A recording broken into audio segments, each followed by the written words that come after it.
नमस्कार साथीहरू, म रमेश जयसवाल तपाईहरुलाई चाहिँ यस भिडियोमा काई स्क्वायर टेस्टको बारेमा डिस्कस गर्छौं।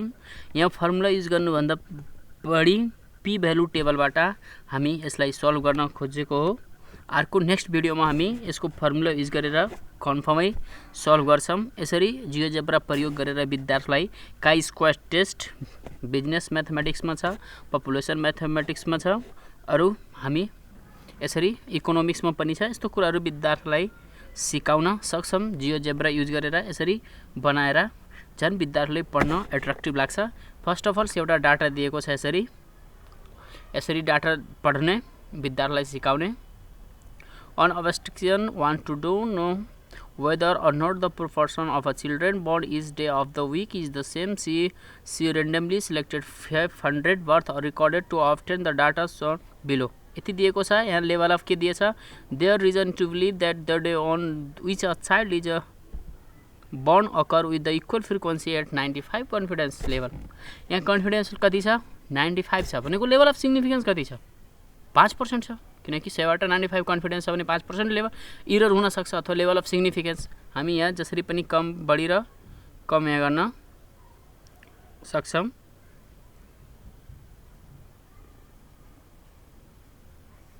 ठीक छ। अब यसलाई स्टेप बाइ स्टेप कसरी सल्भ गर्ने? पहिला decide the work the problem, सेकेन्डमा determine the number of possible outcomes. कति छ यसको आउटकम्स भनेको नम्बर कति छ, के को मान कति दिएको छ यहाँ 7। Compute the expected value. Chi square टेस्टमा दुईटा भ्यालु हुन्छ, अब्जर्भ भ्यालु हुन्छ र एक्सपेक्टेड भ्यालु हुन्छ। र यहाँ अब्जर्भ भ्यालु दिएकै हुन्छ, जुन यो दिएको छ त्यो अब्जर्भ भ्यालु हो, र एक्सपेक्टेड भ्यालु फाइन्ड गर्ने। किनकि यहाँ वन भेरिएबलको कुरा गर्दाखेरि हामी यसरी फाइन्ड गरिन्छ, र यदि टु भेरिएबलको कुरा गर्दाखेरि फर्मुला छ, त्यो फर्मुला युज गरेर हामी एक्सपेक्टेड भ्यालु फाइन्ड गर्छौं। र तेस्रो छ यहाँ डाटा अब्जर्भ भ्यालु दिएको छ, एक्सपेक्टेड वा अब्जर्भबाट एक्सपेक्टेड घटाइयो, त्यसपछि स्क्वायर गर्ने, अब्जर्भ माइनस एक्सपेक्टेड को स्क्वायर, त्यसपछि एक्सपेक्टेडले डिवाइड गरिसकेपछि टोटल सम गर्ने।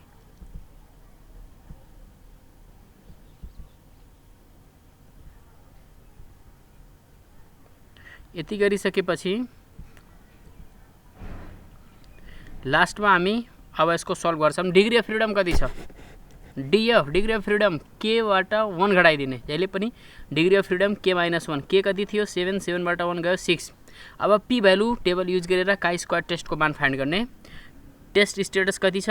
6.18 हामी फाइन्ड गरेको यहाँ फर्मुलामा, यहाँ 6.18 छ। अपर बाउन्ड कति छ र डिग्री अफ फ्रिडम कति छ? डिग्री अफ फ्रिडम कति छ? 6 छ। यसको फाइन्ड गर्दाखेरि के हुन्छ? 0.4033 भनेको के आयो? पी भ्यालु आइसक्यो।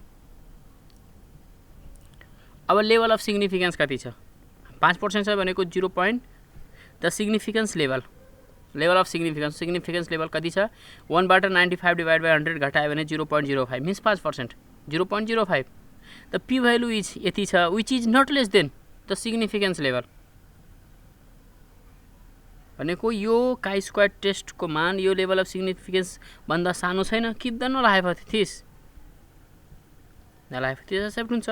With 95% confidence, the evidence is not strong enough to say that the outcomes are equally likely. Okay, यसरी हामी यसरी जियोजेब्रा प्रयोग गरेर काई स्क्वायर टेस्टको कुरा विद्यार्थीलाई सिकाउन सक्छौं। यो डाटा एउटा छ, अर्को पर्सन पनि यस्तै छ। अर्को पर्सन के छ? Researchers to know the whether the distribution the birth month uniform यसरी दिएको छ। हामी यसरी सल्भ गरेर विद्यार्थीलाई यसरी एक्सप्लेनेसन गरेर विद्यार्थीलाई सिकाउन सक्छौं। अब तेस्रो डाटा पनि छ, यहाँ डिग्री अफ फ्रिडम पनि चेन्ज गर्न सक्छौं। मैले 99 को गरे। अब योपाली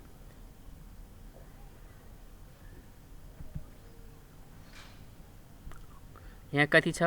यहाँ डिग्री अफ फ्रिडम चेन्ज गर्यो भने मान पनि चेन्ज हुँदै जान्छ। र रिजेक्ट यहाँ के हुन्छ?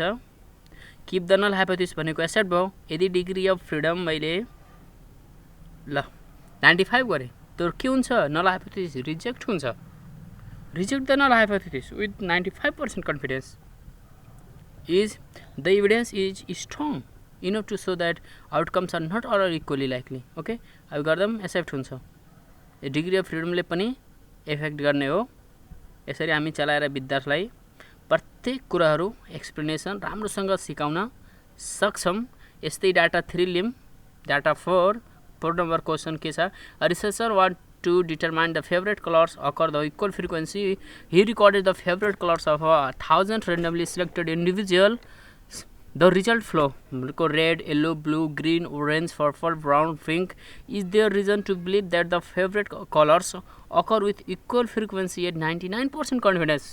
दिएको छ भनेको लेभल अफ सिग्निफिकेन्स 1 दिएको छ। हामी यहाँ चेन्ज गरेर विद्यार्थीलाई सिकाउन सक्छौं, विद्यार्थीलाई यो कन्सेप्ट दिन सक्छौं कि डिग्री लेभल अफ सिग्निफिकेन्सले पनि के गर्ने हो, इम्पोर्टेन्ट रोल खेल्ने हो। यसरी हामी सिकाम। 8 कलर दिएको छ, degree of freedom expected value find गरिम, सम गरिम, डिग्री अफ फ्रिडम कति छ, यहाँ पी भ्यालु फाइन्ड गरिम, पी भ्यालुको टेबलबाट काई स्क्वायर टेस्टको मान। अब लेभल अफ सिग्निफिकेन्सले रिजेक्ट एक्सेप्टको कुरा गर्छ। 95 भयो भने रिजेक्ट भइरहेछ नल हाइपोथेसिस। यदि यो जम्मैमा रिजेक्ट भइरहेछ। यसरी डाटा नम्बर 5 डाटा सेट 5 यसरी हामी चलाएर विद्यार्थीलाई स्टेप बाइ स्टेप सल्भ गर्न सिकाउन सक्छौं। ओके, लास्ट अर्को डाटा सेट 6 छ।